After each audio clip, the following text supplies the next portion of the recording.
Salve, salve, torcida vascaína, voltamos com o nosso canal Vamos Vasco. Meus amigos, amanhã é dia de Vascão, hein? O Vasco tem que vencer de todas as maneiras o Internacional e já vai ser colocado em prática aí aquele famoso plano emergencial, o plano de 15 dias aí para tentar salvar o Vasco de uma queda para a Série B. Vamos trazer detalhes aqui desse plano. Também vamos falar de dois jogadores que poderiam vir para o Vasco na situação de dois reforços, se tem a possibilidade deles virem para o Vasco, e também vamos falar aí do que esperar da partida de amanhã contra o Internacional. Bom, pessoal, já peço para você deixar o seu like, se inscrever aí no canal para fortalecer demais, é muito fácil. Clica aí embaixo no inscreva-se se você é novo. Também ativa o sininho das notificações para você não perder nada, receber todos os vídeos postados aqui diariamente no nosso canal. Compartilhe aí nas suas redes sociais com seus amigos vascaínos e também me segue lá no meu Instagram, @DaniloOliva.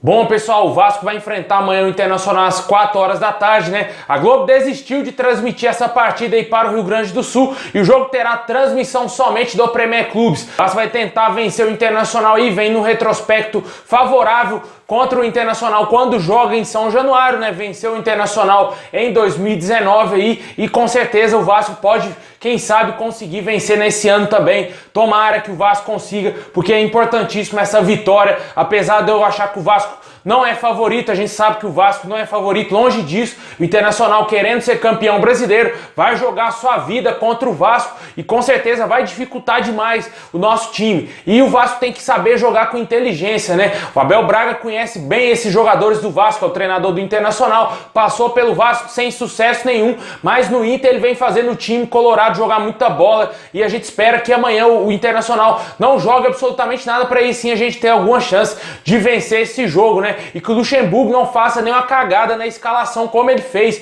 no jogo contra o Fortaleza, né? Calou muito mal o time e com certeza o Vasco precisa ter uma nova postura, uma postura de time que quer realmente ficar na primeira divisão. Se entrar com essa postura do jogo contra o Flamengo, do jogo contra o Bahia antes um pouquinho e também desse jogo contra o Fortaleza, vai ser goleado em São Januário, vai passar vergonha nessas últimas rodadas aí do Brasileirão e vai ser rebaixado para a segundona. O Luxemburgo parece que vai cobrar isso dos jogadores, está cobrando isso dos jogadores para que seja mudada essa postura, que o Vasco mude aí o jeito de jogar para vencer o Internacional. Provável escalação do Vasco para o jogo de amanhã deverá ser o Fernando Miguel, Léo Matos, talvez aí de volta à lateral direita, também na zaga composta pelo Ricardo Graça no lugar do Marcelo Alves, que tomou o terceiro cartão amarelo, Leandro Castan, também aí o Neto Borges no lugar do Henrique. O torcedor vascaíno vive a expectativa, quem sabe, de uma possível entrada do Riquelme.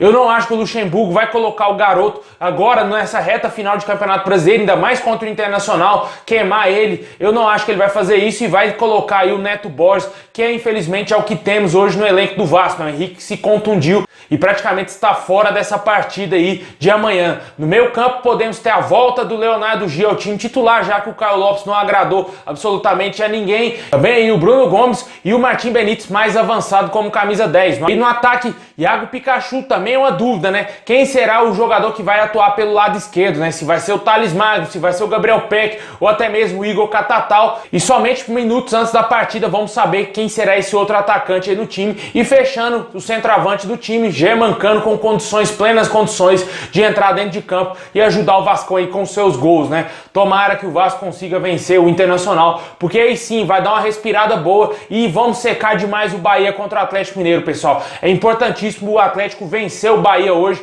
porque o Vasco precisa muito de derrotas do Bahia, porque realmente, se a gente depender somente do Vasco, vai ficar muito difícil, porque se o Bahia vence o Atlético Mineiro, a situação do Vasco vai ficar complicadíssima, que obriga o Vasco a vencer o Internacional amanhã, e isso é bem difícil a situação do Vasco. O Vasco, se o Bahia perder com um empatezinho amanhã, sai da zona do rebaixamento, mas continua numa situação bem complicada, já que os outros adversários já têm 41 pontos. O Vasco vai ficar realmente somente entre ele e o Bahia para ver quem vai cair para a segunda divisão. Deixe aí nos comentários o que você espera para o jogo de amanhã, qual o seu palpite.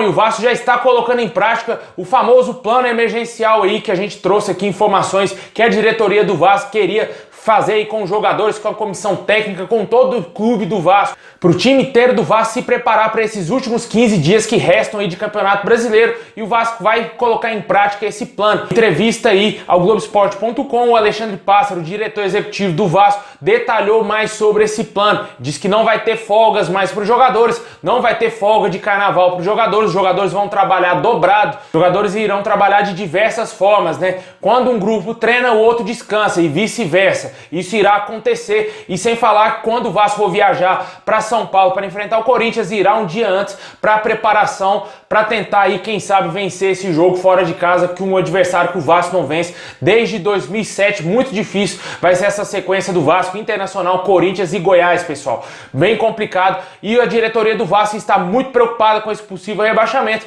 que reuniu todo mundo aí, Jorge Salgado, presidente, como a gente falou aqui, do diretor executivo, ele também falou de diversas outras coisas, eu vou deixar aqui no link na descrição para você conferir, para você dar uma lida, porque é muito grande mesmo o que disse o Alexandre Pássaro, a gente trazer tudo aqui, o vídeo vai ficar enorme, dá uma lida lá para você conferir o que planeja fazer a diretoria do Vasco. Ele também falou a respeito aí do capitão Leandro Castan, após as declarações dele no final da partida contra o Fortaleza, né, que meio que jogando a toalha, eu entendi isso totalmente vindo do Leandro Castan, do capitão do Vasco, e na minha opinião ficou nítido que ele jogou a toalha naquele momento ali com aquelas declarações. Eu acredito que a maioria dos torcedores vascaínos também entenderam da mesma forma, e ele disse que o Leandro Castan não jogou a toalha, além de ser o capitão do time, ele é o que mais motiva a rapaziada, tenta aí fazer o Vasco conseguir ficar na primeira divisão de todas as maneiras. A gente vê, né, pelo aqueles vídeos lá da Vasco TV, né, quando tem vitória do Vasco, o Leandro Castan sempre tá apoiando, mas foi diferente aí nessa entrevista no final do jogo contra o Fortaleza.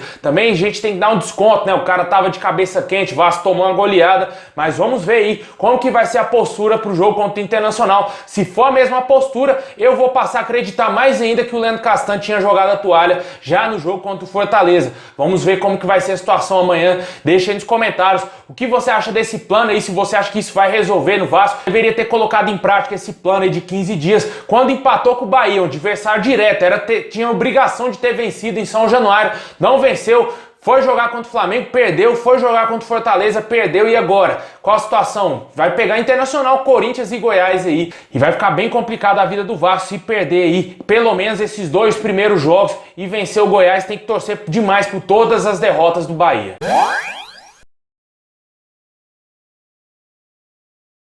Bom, e para fechar, vamos falar aqui da situação de dois jogadores que foram especulados essa semana aí no Vasco, né? O meio-campo Miguel Figueira aí do Goiás, jogador volante de 20 anos, jogador uma promessa lá do Goiás, poderia vir para o Vasco. O Vasco já sondou esse jogador, já tem um grande interesse nessa contratação, só que isso passa talvez por um rebaixamento do Goiás. O Goiás já entrou em contato aí com o Vasco e disse que só libera o jogador por 500 mil euros. O Vasco não tem esse dinheiro, obviamente. O jogador está praticamente descartado aí para vir para o Vasco. O jogador é um volante que chegaria aí, quem sabe até mesmo para ser titular, e chegaria por empréstimo. O Vasco nem iria comprar ele, somente um empréstimo. Acho que o Vasco deveria olhar mais para sua base, tentar melhorar mais os jogadores do que tentar tirar jogadores jovens de outros times por empréstimo, né? Dar oportunidade, dar vitrine para jogadores que nem pertencem ao Vasco. Eu acho que isso é um descaso total com a base do Vasco, que foi campeão da Copa Sub-20 aí do Brasil. Deveria olhar com mais carinho, né? O Vasco já tá dando a oportunidade pro Caio Lopes, talvez trabalhar mais o garoto, ele sim crescer mais no seu futebol e com certeza ajudar o Vasco no futuro próximo. E até o momento essa negociação, na minha opinião, está totalmente descartada, porque o Vasco não tem dinheiro, é muito simples. O outro jogador que poderia vir pro Vasco é um goleiro, pessoal. É o goleiro Alexander Domingues, equatoriano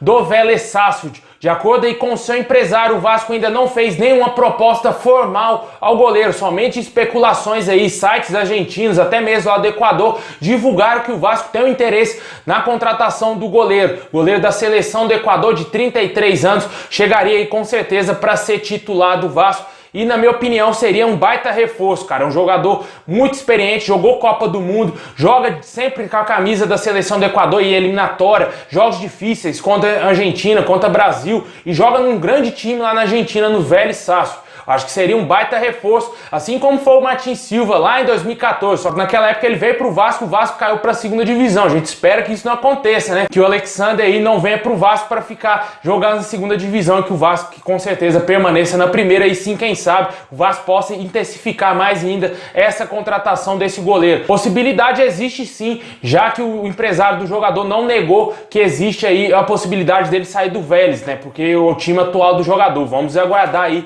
ver se o Vasco vai permanecer na primeira divisão e vai tentar contratar esse goleiro, porque o Fernando Miguel vem deixando muito a desejar. Muitos torcedores vascaínos, a maioria dos torcedores vascaínos estão bastante com o pé atrás com o Barba.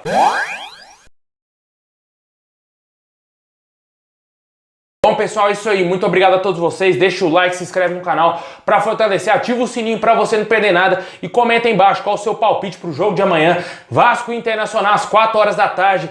Jogo importantíssimo aí, é matar ou morrer, meu amigo. Tamo junto, forte abraço, saudações vascaína a todos e vamos torcer bastante aí pelo Vascão. Quem sabe um milagre abençoe o Vasco permanecer na primeira divisão.